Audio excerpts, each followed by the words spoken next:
Hi guys, সবাই কেমন আছো? আশা করি সবাই ভালো আছো। আর আমিও খুব খুব ভালো আছি।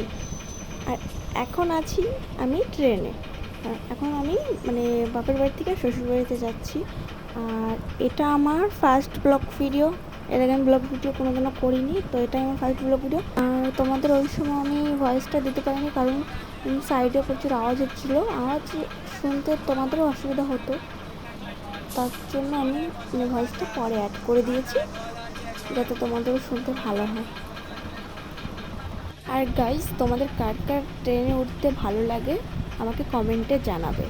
আর গাইস, এর মধ্যে আমি একটা দুঃখজনক জিনিস দেখলাম, যেটা হচ্ছে এই মানুষটাকে দেখে খুবই কষ্ট লাগলো। আমার ট্রেনে বসে ট্রেনের যে জানলাটা দিয়ে বাইরের দৃশ্যটা দেখা যায়, এত সুন্দর লাগে দেখতে, কি বলবো।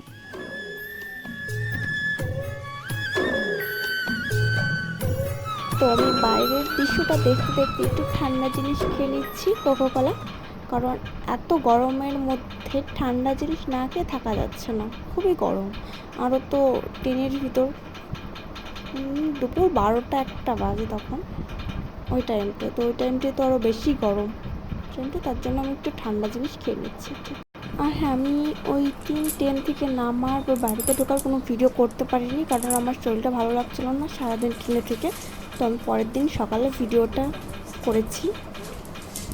আর গাইস, আমি এখন রান্না করব, তো চলো রান্না স্টার্ট করে দিয়েছি।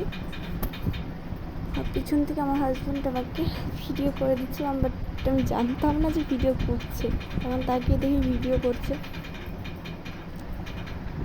আর আমি রান্না করছি সোয়াবিনের তরকারি। আর আমাকে বলে দিচ্ছে কি করে রান্না করতে হবে, কী কী দিতে লাগবে। তার জন্য তোমাদেরকে আর দেখাচ্ছি না ওরকম করে, কারণ আমি নিজেই জানি না কী করে রান্না করতে হয়। আমার নতুন বিয়ে হয়েছে, আর আমি কোনোদিনও ওরকম রান্না করিনি। তো চলো।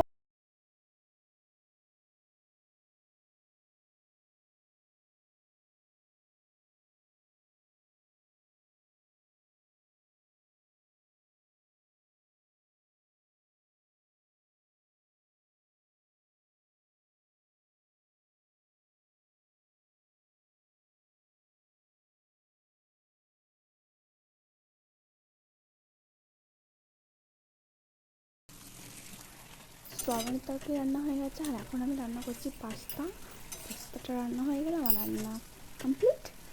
চলো পাস্তাটা রান্না করে নিই গাইস।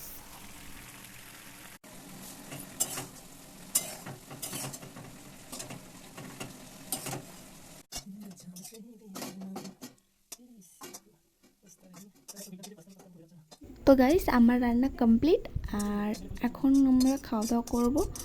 তো তোমাদের সাথে পরে দেখা হচ্ছে, বাই। তো গাইস, আমার খাওয়া দাওয়া হয়ে গেল, আর দেখতেই পারলে আমার সারাদিনটা কী করে কাটলো শুধু রান্না বাড়া করতে করতে। তো ভিডিওটা যদি ভালো লাগে গাইস, তাহলে লাইক, কমেন্ট অ্যান্ড শেয়ার আর সাবস্ক্রাইব করে দিও গাইস। বাই।